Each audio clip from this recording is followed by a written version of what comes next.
Welcome back to the channel, my friends. Warhammer Man Studios. I'm Warhammer Man, and today we're taking a look at the Horus Heresy. This video is sponsored by the Game Bunker. More on that later. Saturnine, what's in the box? Alright, so we got a brand new Horus Heresy edition getting ready to launch here, and we've seen the box officially shown off, but this is the first time we're going to actually see all of the contents inside the box. I'll give you guys my opinion on Horus Heresy overall, what I think of the box, the new models, etc. The drop site preview is finished, and the new box looks incredible. It's time for a detailed look at everything from the Warhammer Horus Heresy Age of Darkness Saturnine. Alright, so here's the new edition box, Warhammer the Horus Heresy Age of Darkness Saturnine. And we can see all of the contents inside the box. So you've got your book, Age of Darkness, that's the new edition rulebook. We've got our dice, tokens, measuring device, templates. We got a quick start guide or like a reference sheet. Then we also got some decals and then a bunch of models. And so far from what I've seen, the models look pretty good. We'll take a closer look at the specific models inside the box. And then as more information comes available, as we find out about the official pre-release date, prices on the box, we can calculate the value and exactly what you're getting, what you're saving, and whether or not I think this is a good deal. But typically new launch edition boxes are always going to be massive savings over the individual kits inside. I'm just kind of glancing at this. You can see that it's literally hundreds upon hundreds of dollars of models, not to mention the book and everything you need to play the game. So no doubt this is going to be an amazing box, an amazing deal. So let's take a closer look. Alright, so lifting the lid. Saturnine is absolutely massive, bursting at the seams with everything you need to jump right into collecting and battling in the Age of Darkness. It's a complete package and the perfect setup for newcomers and veterans alike. So inside the box you'll find 50 plastic Citadel miniatures, a 352-page Age of Darkness hardback rulebook, a construction guide, first game guide, 4 reference sheets, 3 weapons templates, large blast, small blast, and everyone's favorite, the flamer template, 21 dice, including 20 regular ordinary d6s and 1 scatter dice, a range ruler, 40 tactical status and objective tokens, and then a truly impressive transfer sheet comprising 1,172 decals. So we got 2 big models in the Tarantula turret and then also the Dreadnought. We've got 6 Terminators and then a Terminator character. And then basically the rest is made up of your standard tactical Marines. So overall not a bad box set. Essentially you could build one massive army out of it or 2 smaller armies. And then of course you have everything you need to play the game. I personally have never taken the plunge on a Horus Heresy. I thought the last box set was pretty nice and had some cool models in it. I think this box set is even nicer and has some cooler models in it. Some of the vehicles that have come out for Horus Heresy have been absolutely amazing. Some of the various characters have been amazing as well. But to tell you the truth, this game has just never picked up any steam anywhere I've seen. Even the older editions of Horus Heresy have never been popular anywhere I played or hung out. And now, even after a few years and the launch of the Horus Heresy Age of Darkness, all the hype behind it, all the new model kits, I have still basically never seen anyone playing the game. I have seen a few kits go off the shelf here and there. There's definitely some people that are after some of the various boxes. But honestly, the most the Horus Heresy ever sold, at least in our area, was when you could use those models in Warhammer 40k. And as soon as Games Workshop rolled that back and pushed everything to Legends and made it so you could no longer use them in 40k, sales literally fell off a cliff. And I think realistically, the models that sell more than any are basically the various knights, because those knights can be used in Warhammer 40k. So I think that was a massive mistake on Games Workshop's parts to initially release all these cool new vehicles, dreadnoughts, etc., and then a couple months later roll it back and make it so they were unusable in 40k. And I think until they correct that issue, let people use those models in 40k, bring over some of the awesome new MkII status sheets into the 40k range, or at least create rules for them so people can use them, I think Games Workshop will always be holding itself back. But that being said, that's just my opinion. Maybe you have some different experiences. Maybe Horus Heresy is really big in your area, or you personally play the game. If so, let me know down in the comments. I'd love to hear from you. Now a quick word from today's sponsor, Game Bunker. Game Bunker carries a full range of Games Workshop products, including miniatures, terrain, paint tools, and more. Game Bunker offers 15% off MSRP for most Games Workshop products with the discount code WHMS. Receive free shipping in the continental United States on orders over $145. Online orders ship out within 24 hours. Game Bunker is a veteran-owned business. Use affiliate link below, enter discount code WHMS to save 15% on most items at checkout. For fast, friendly service with a discount on your favorite tabletop board gaming purchases, visit GameBunker.net and let them know that Warhammer Man sent you. Alright, and then we have the miniatures. There's enough miniatures in the box to fight your first battles in the Age of Darkness, but you may well want to combine them all into one larger force. Here's what you get. So first we have the Legionaries in Mark II Power Armor. So pretty nice models right here. Definitely a nice look to them. I do like the style and look of the Mark II Power Armor. We got 4 special weapons and a heavy weapon. Definitely pretty cool. And it does look like you can get 40 of these guys in the box set. So enough for each side to either have 20 or just your 40 Marines to start off your army with. And you are going to get quite a few different weapon options in the box set to equip your Mark II Marines with. So here we can see the bolters, and then we have the little chain weapons on the front. Pretty cool looking. Here we have some various more standard troops.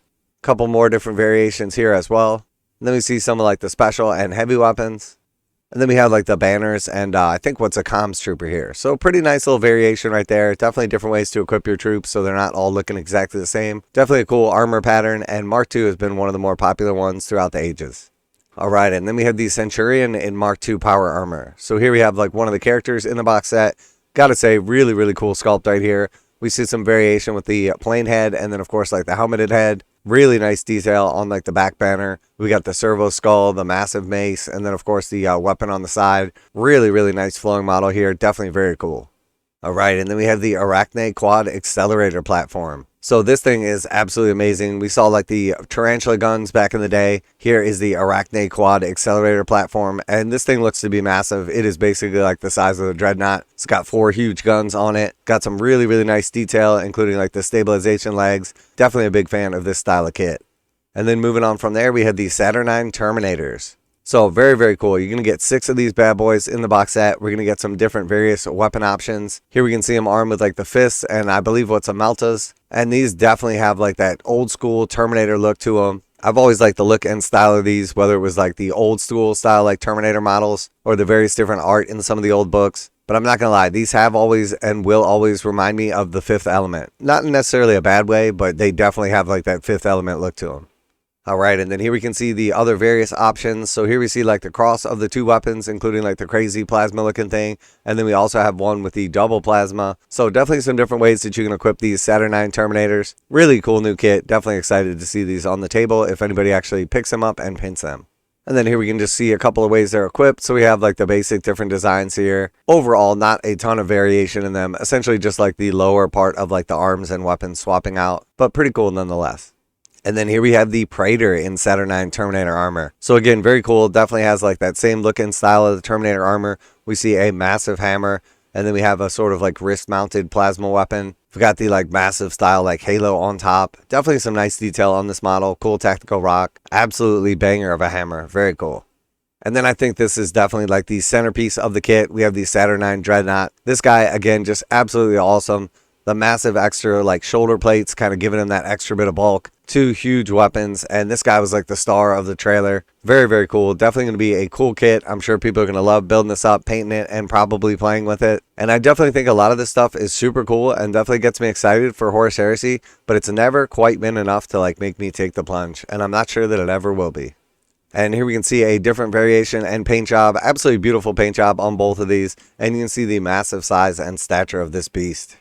And then moving on from there, we can see all of the individual like rules and game pieces. So we have like the little quick start guides and reference sheets. We have the actual like transfer sheet itself. And then we see the Age of Darkness rulebook. So this will be the rulebook for the new edition and everything you need to play. And then we have the dice, the tokens, the range, and then of course the templates as well. So overall, really nice box set. The trailer was super cool. I definitely think it's cool that people are getting a new edition of Horus Heresy. I'm not sure how it's going to be actually received by the community. I think the box will definitely be like super exciting for people, as it's a great way to get a bunch of models at a nice discount. But I sort of felt like when Games Workshop was first putting out like Horus Heresy, they were kind of differentiating their games. So when Age of Darkness like kind of hit, it definitely had that feeling like, hey, we're going to like support this game. There's going to be a bunch of new models, but we're not going to have like the 3-year churn of rules. Similar to what it felt like they were doing for Warhammer the Old World, where it's more for people that are just like playing casual games or enjoying their game and don't want constant changes, don't want to have to like chase the meta or constantly look for rules updates. But I think if both these games end up falling into like the 3-year cycle, they're going to lose their main appeal. I really think the idea of having something like Age of Sigmar and Warhammer 40,000 be those like 3-year cycle games where you're regularly buying your book, you're picking up the new models, you're adjusting your points and your army for like the different changes, kind of keeping up with the Joneses, so to speak, is for some people. And then I think other people just want a game with like very few changes. They want to just take their time, play occasional games, paint up their models, not have to worry about if the rules or the points have changed since their last game, because it may have been months or even years between then. And maybe this was just a perception that I had, but it definitely felt like from other people that was kind of the perception they had as well. And it definitely looks like that is not the case. And I'm really not sure how the community is going to perceive this. So overall, I got to say the box is definitely like an 8 out of 10. It's a really nice box set, beautiful new models, but I'm not sure where the actual edition is going to fall. I'm not sure what rules needed to change in the actual game, as I've never played it. I'm not sure if people even wanted a new edition or if they're going to embrace this. But I do think, in my opinion at least, it's a mistake for Games Workshop to put one more game in its 3-year cycle. And from the overall general sentiment and everything I've had from people in the comment section or people talking about the game, one thing they liked is that it didn't have the constant rules and points churn. And it definitely looks like Games Workshop has lost its way as far as what the community wants. So let me know what you think of the new box set, what you think of the perceived value inside, what do you think of the new edition? Are you a Horus Heresy Age of Darkness player? Are you going to get into the game with this new box set? Always like to hear back from you guys in the comments. And as always, special thanks to the Game Bunker for sponsoring the channel. Check out the link in the description to save 15% on most Games Workshop products with code WHMS at checkout. Warhammer Man Studios, I'm Warhammer Man, and I'm out of here.